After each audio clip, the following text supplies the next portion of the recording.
Fourth estate news ప్రేక్షకులకు అలానే నెల్లూరు నగర నియోజకవర్గ ప్రజలకు జిల్లా ప్రజలందరికీ కూడా నూతన సంవత్సర శుభాకాంక్షలు మరియు సంక్రాంతి శుభాకాంక్షలు తెలియజేస్తా ఉన్నాను. అతి తక్కువ కాలంలోనే ఫోర్త్ ఎస్టేట్ న్యూస్ ప్రారంభమయ్యి ప్రజల మనసులకు దగ్గర కావడంలో వారు విజయవంతమన్నారనే చెప్పాలి. 2024 అంటే ఈ సంవత్సరమే ఈ ఛానల్ని ఒక మంచి వార్తలను అందించాలి, ప్రజలకు మనసుకు దగ్గర కావాలి అన్న ఆలోచనతో ఈ ఛానల్ ప్రారంభించడం 2024 సంవత్సరంలో ప్రారంభమై ఈ సంవత్సరంలోనే ఒక తొలిమెట్టు ఎక్కడం కూడా జరిగింది.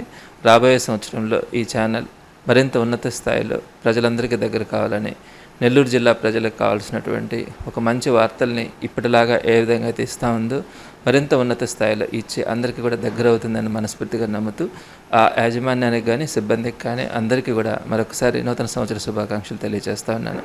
అలానే నెల్లూరు నగర ప్రజలకు సంబంధించి అయితే 2024లో ఒక పీడకల లాంటి ఒక వార్త వైఎస్ఆర్సీపీ శ్రేణులందరినీ కూడా బాధ పెట్టింది ఈ ఎలక్షన్స్కి సంబంధించి.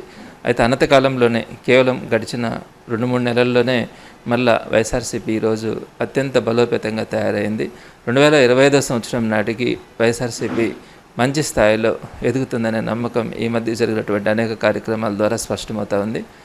అలానే ఈ 2025 సంవత్సరంలో మా ప్రియతమ నాయకులు జగన్మోహన్ రెడ్డి గారికి కానీ అలానే వైఎస్ఆర్సీపీ నాయకులు కార్యకర్తలు అందరికీ కూడా 2025 సంవత్సరం ఒక మంచి విజయాలను అందిస్తుందని, ప్రజలకు దగ్గరయ్యేలాగా ప్రజల తరపున పోరాటం చేస్తూ ప్రజలకు కావాల్సినటువంటి ఏ అవసరాలనైనా గుర్తించి ప్రభుత్వం మీద పోరాడే క్రమంలో వైఎస్ఆర్సీపీ కలిసికట్టుగా వెళ్తుందని, వారందరికీ కూడా ఈ 2025 సంవత్సరం ఒక మంచి విజయాలను అందించాలని మనస్ఫూర్తిగా కోరుకుంటూ వైఎస్ఆర్సీపీ శ్రేణి జగన్మోహన్ రెడ్డి గారి దగ్గర నుంచి వైఎస్ఆర్సీపీ నాయకులకు కార్యకర్తలకు అందరికీ కూడా నేను ఈ నూతన సంవత్సర శుభాకాంక్షలు మరియు సంక్రాంతి శుభాకాంక్షలు తెలియజేస్తా ఉన్నాను.